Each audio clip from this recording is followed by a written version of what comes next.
également des réservistes parmi nous, dans la salle, qui vont pouvoir raconter un peu plus amplement les raisons de leur engagement et raconter leurs histoires.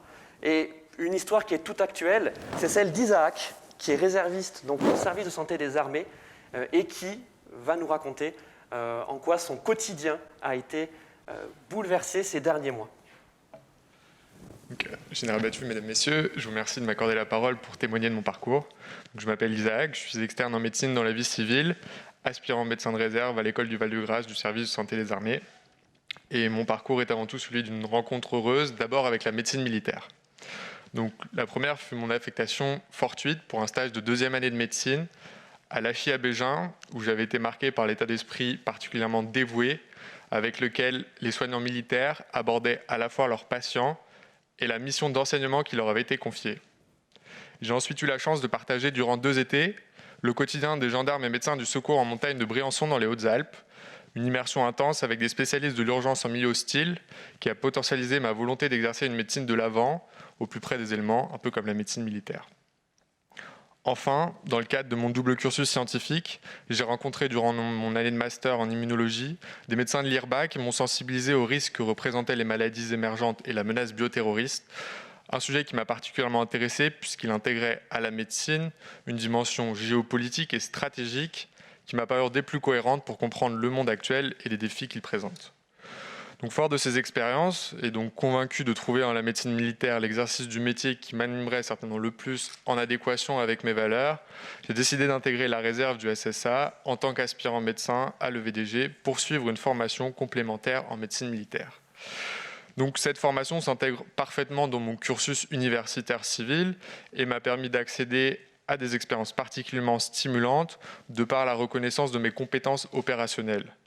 Donc, depuis le début de la pandémie de Covid en particulier, j'ai eu la chance d'intégrer la cellule de crise du service de virologie de mon CHU, où j'ai pu exercer une activité à l'interface entre médecine, stratégie et recherche.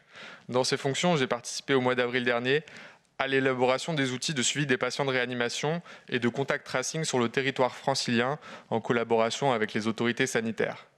Plus récemment, j'ai pu contribuer à la campagne d'évaluation des tests diagnostiques de Covid, qui est à la base des dernières recommandations de la HAS, qui est publiée il y a 3 jours.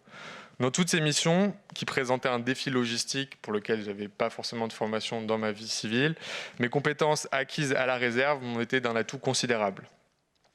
Donc, être réserviste du SSA, finalement, pour moi, c'est une opportunité double, puisque cela me permet à la fois de répondre à ma vocation de faire de la médecine militaire et d'élargir mon spectre d'action dans la vie civile.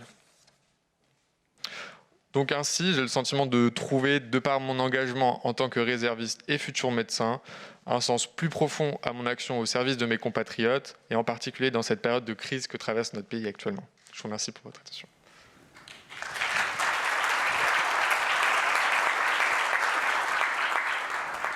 Merci beaucoup Isaac pour ce témoignage. Et une question peut-être, qu'est-ce qui se passe dans notre tête et dans notre cœur quand on reçoit un message ? Isaac, on a besoin de toi, ça va être dur. En général, on ne repasse pas exactement ce genre de message, mais avant tout, c'est quand même l'excitation de partir sur une nouvelle mission qui va présenter des nouvelles problématiques, des nouvelles personnes, des nouvelles rencontres, et puis le sentiment de partir pour faire quelque chose qui va être utile avant tout, et voilà, faire avancer, que ce soit la médecine, la science et la sécurité de nos concitoyens. Voilà. Merci Isaac.